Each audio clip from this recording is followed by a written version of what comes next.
मित्रों, need based migration और natural trait of gents. हम लोग राजस्थान से, गुजरात से 100 साल, 150 साल, 200 साल पहले माइग्रेट हुए और देश के कोने कोने में जाकर बस गए। Next please. Yes, next click. First phase of migration. Why? हम क्यों माइग्रेट हुए? 100 साल, 150 साल, 200 साल पहले हम माइग्रेट हुए राजस्थान से, गुजरात से। हमने अपना मुल्क छोड़ा, हमने अपनी जगह छोड़ी। क्यों? Lack of opportunities for livelihood हमारे जीवन पर बनाई। उस समय 200 साल पहले की वो बात ध्यान करें, क्यों हमारे पूर्वजों को निकलना पड़ा अपना वो देश छोड़कर, और क्यों हमें देश भर में जाना पड़ गया। लाइवलीहुड की समस्या हो गई थी और अकाल पड़ रहा था, बरसों अकाल पड़ रहा था। खेती के अलावा कोई चारा नहीं था, जीवन जीने के लिए कोई सहारा नहीं था। और ऐसे समय में जब जान पर पड़ी तो हमारे वो बुजुर्ग विजनरी लोगों ने बहुत बड़ा निर्णय लिया, और वो निर्णय था अपना मुल्क छोड़कर वहां जाएं जहां लाइवलीहुड मिल सकती है, जहां जीवन जीने के लिए पर्याप्त साधन मिल सकता है। ये बहुत बड़ा निर्णय हमारे पूर्वजों ने 100, 200, 250 साल पहले लिया। इस बात को याद दिलाने के लिए मैं यहां पर आपके बीच में खड़ा हुआ हूं। Next please. और कहां गए फिर हम? उन्होंने निर्णय लिया माइग्रेट होने का बिकॉज ऑफ दिस मजबूरी। मैं वर्ड इस्तेमाल कर रहा हूं, मजबूरी। लेकिन वो मजबूरी को मजबूरी समझकर बैठ नहीं गए, उन्होंने उसमें से अपॉर्चुनिटी ढूंढने की कोशिश की, और वे वहां चले गए जहां पर अपॉर्चुनिटी थी। और इसीलिए हम लोग ऐसी छोटी जगह में जाकर बस गए इस देश में कि हमारे लिए कहावतें बन गई कि जहां न जाए बैलगाड़ी वहां जाए मारवाड़ी। हम ट्रांसपोर्टेशन का साधन जहां नहीं था वहां जाकर बस गए, कम्युनिकेशन का साधन नहीं था वहां जाकर बस गए। आधे टके से कम का ये समाज, संख्या में हम कम हैं मगर विस्तार में हमारा कोई मुकाबला नहीं। हम पूरे देश के कोने कोने में फैला हुआ हमारा यह समाज, हम उस जगह जाकर बसे मित्रों जहां पर अपॉर्चुनिटी थी। Next. And what we did, हम क्या किए वहां जाकर? हमने वहां पर जाकर आइडेंटिफाई किया वहां की नीड्स को और क्रिएट किया अपॉर्चुनिटीज को। हमने वहां की नीड आइडेंटिफाई की। हमारे लोग प्रोफेशनल नहीं थे, हमारे लोगों को लेकिन मैनेजमेंट का गुर, मुथा जी ने कहा एंटरप्रेन्योर हमारे ब्लड में लगा हुआ है, ये मैनेजमेंट का गुर हमारे साथ था, और इसीलिए हमने पहले नीड आइडेंटिफाई की। आज प्रोफेशनली तरीके से नए व्यापार को चुनने के लिए नीड आइडेंटिफाई की जाती है। हमारे लोगों ने नीड आइडेंटिफाई की, अपॉर्चुनिटी को क्रिएट किया वहां पर और जनरेट किया लाइवलीहुड। जिसके लिए हम निकले वो हमने जनरेट किया। Next. Prime contribution of Jain territory sector. Prime contribution हमारा क्या है? और वो कंट्रीब्यूशन हमारा है टेरिटरी सेक्टर में ट्रेड एंड कॉमर्स का। इसे फैलाने में जो रोल इस कम्युनिटी ने निभाई है वो हमारा यूएसपी है। Next. As per and this report I have said as per the government census data of government of India. Next. Need to shift the focus. Accelerated rate of change in the world over last 25 years. पिछले 25 साल में, इन 25 सालों में सीनियरों क्या है? हम काफी गहराई से, गंभीरता से रिसर्च कर रहे हैं, खूब डेप्थ में स्टडी कर रहे हैं, और 25 साल में जो बदला है वो क्या बदला है वो बात मैं आपको बताने के लिए यहां पर खड़ा हुआ हूं मित्रों।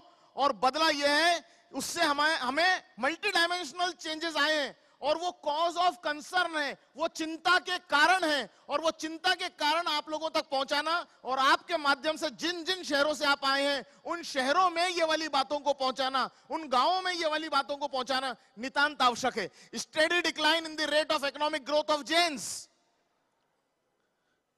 कृति जैन जैसे बिरले लोग हैं जिन्होंने मुकाम हासिल किया है सक्सेस का, लेकिन आम समाज जहां रह रहा है, आम समाज क्या स्थिति है उसकी। हमारे एक जनरेशन पहले, 2 जनरेशन पहले के हमारे जो बुजुर्ग थे, कम पढ़े लिखे थे, वो लोग आज के नौजवान पीढ़ी से ज्यादा कमाई करते थे।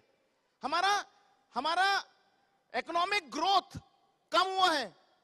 अच्छा पढ़ लिख के क्या कर रहे हैं। मैं यहां पूना में रहता हूं, देश भर के लोग यहां पर पूना में आते हैं, यहां पढ़ाई करते हैं और यहीं पर बस जाते हैं। क्या करते हैं यहां आकर? 20,000, 30,000, 40,000, 50,000 की मात्र नौकरी। क्या इसके लिए हम बने? नहीं। हमारा इकोनॉमिक पावर वीक हो रहा है। ये हम कॉम्पिटिटिव ग्लोबल मार्केट के साथ कंपटीशन करने के लिए हम तैयार नहीं हैं, और वो तैयारी हो नहीं सकती जब तक हम उसको विजुलाइज नहीं करें। अगर हम अपने ही, कितने लोग निकलकर बाहर आते हैं, मैक्सिमम लोग अपने ही शहर में जो बाहर आते हैं वो भी अगर मिराकल नहीं कर पा रहे, तो फिर हम जहां बस जाएंगे, जहां पर रह रहे हैं, वहां से क्या कर पाएंगे, इसके बारे में विचार करने की जरूरत है। नेक्स्ट, मुझे मालूम है समय की कमी है इसलिए थोड़ा जल्दी बोलने की कोशिश करो। Sorry, please take a back please. या inability to shift from capital incentives to knowledge incentive model for capital growth। हम लोग कैपिटल इंसेंटिव से नॉलेज इंसेंटिव की तरफ शिफ्ट होने के प्रयास ही नहीं कर रहे। कैपिटल को ग्रो करता था, थ्योरी पुरानी हो गई है। अब नॉलेज से कैपिटल ग्रो होता है, और नॉलेज कहां मिलेगा? नॉलेज जहां मिलेगा वहां का लक्ष्य करना चाहिए। This is the message what I want to give. Knowledge जहां मिला, अगर हमारे को अपनी अगली पीढ़ी को, निर्णय हमें करना है, अगर हमें अपनी पूरी की पूरी अगली पीढ़ी को ग्लोबल मार्केट के लिए तैयार करना होगा, तो नॉलेज बेस बनाना होगा, और नॉलेज जहां पर होगा वहां पर हमें उन्हें भेजना होगा। Next, inability to capitalise on tech revolution, technology revolution, shift from brick to mortar and brick and mortar and click and mortar business model. Shift करना होगा अपने आप को ऑन टेक्नोलॉजी। हम जहां बसे हुए हैं ग्रामीण भाग में, अधिकांश जैन समाज ग्रामीण भाग में देश के कोने कोने में बसा हुआ है, और हम जहां बसे हुए हैं हम कुएं को ही पूरी दुनिया समझ रहे हैं। बाहर निकलने की जरूरत है, एम्पल अपॉर्चुनिटी है। और ये एक दुकान चला रहे हैं, मुथा जी कई बार अपने भाषण में कहते हैं, हम एक दुकान चला रहे हैं 50 साल से, 100 साल से। जनरेशन बदल रही है, दुकान नहीं बदल रही। पहले मेरे दादाजी बैठते थे वहां, फिर पिताजी बैठते थे वहां, अब मैं बैठ रहा हूं और बाद में मेरा लड़का भी वहीं बैठेगा। दुकान उतनी है, जनरेशन बदल रही है, समय बदल गया है। अब हमें टेक्नोलॉजी का इस्तेमाल करके, टेक रेवोल्यूशन है, कल से सारे लोग टेक्नोलॉजी पर बात कर रहे हैं। आज भी यहां पर कृति टेक्नोलॉजी के बारे में बता रही थी, और ये टेक्नोलॉजी के जमाने में हमें फोकस करना होगा इन विषयों के ऊपर। Money power not translating into latest educational opportunities for the younger generation in rural India। Rural India में आपके पास में कितनी हम बेस्ट से बेस्ट एजुकेशन देने के लिए आज काबिल हैं। वो समय गया जब हम एजुकेशन पर लक्ष्य नहीं करते थे। आज हम एजुकेशन के महत्व को समझ गए हैं। आज हम ये समझ गए कि एजुकेशन ये एक्सपेंसेस नहीं है, एजुकेशन ये खर्चा नहीं है, एजुकेशन इन्वेस्टमेंट है, और इसके रिटर्न मिलने वाले, ये हम बात समझ गए हैं। और हम अच्छे से अच्छा एजुकेशन देने के लिए हम चाहे जो करने को तैयार हैं। लेकिन अपॉर्चुनिटी हमारे पास कहां है? हम जहां रहते हैं वहां अपॉर्चुनिटी है क्या? बच्चों को वहां पर वो best of the best knowledge जो हम देने के लिए काबिल हैं, हम देने के लिए अफोर्ड कर सकते हैं, लेकिन वो अवेलेबिलिटी हम जहां रह रहे हैं वहां है क्या? अगर वो नहीं है तो भी हमें इस बारे में सोचना होगा। And recession in the matrimonial alliance for rural Jain boys. गांवों में हम बसे हुए हैं, टेक्नोलॉजी नहीं है, मैंने कहा एजुकेशन की वो साधन नहीं है जो हम अफोर्ड कर सकते हैं, वो वहां पर नहीं है, ये मैंने कहा। एक और बात की तरफ ध्यान ले जाना चाहता हूं कि जैन समाज के लड़कों के लिए शादी के प्रस्ताव भी वहां अवेलेबल नहीं है। गांव में है क्या? नहीं है।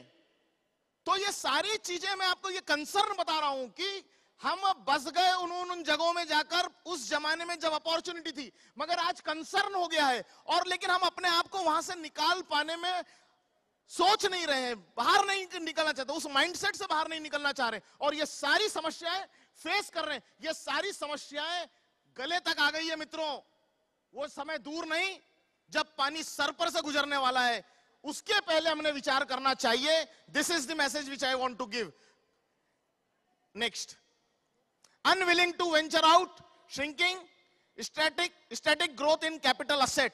हमें लगता है मेरे पास में मैं कैसे निकल सकता हूं, मेरी एक दुकान है, मेरा एक मकान है, मेरे पास में 25-50 एकड़ की खेती है, मेरा इतना पुराना सेटअप है, मैं यहां से कैसे निकल सकता हूं, मैं कैसे जा सकता हूं। हम उतनी छोटी सी चीज के लिए हम वहां पर अटक के बैठे हुए हैं। विचारों को बड़ा करने की आवश्यकता है मित्रों। ये जिस बात के लिए आप 2-2, 3-3 जनरेशन से वहां रुके हुए हो, आपकी अगली जनरेशन इससे बड़ा मिरेकल कुछ ही सालों में, आपको पूरी जिंदगी लगी, उन्हें मात्र 5-10 साल में इससे ज्यादा बड़ा वो कर सकते हैं। अपॉर्चुनिटी देने की कोशिश करिए।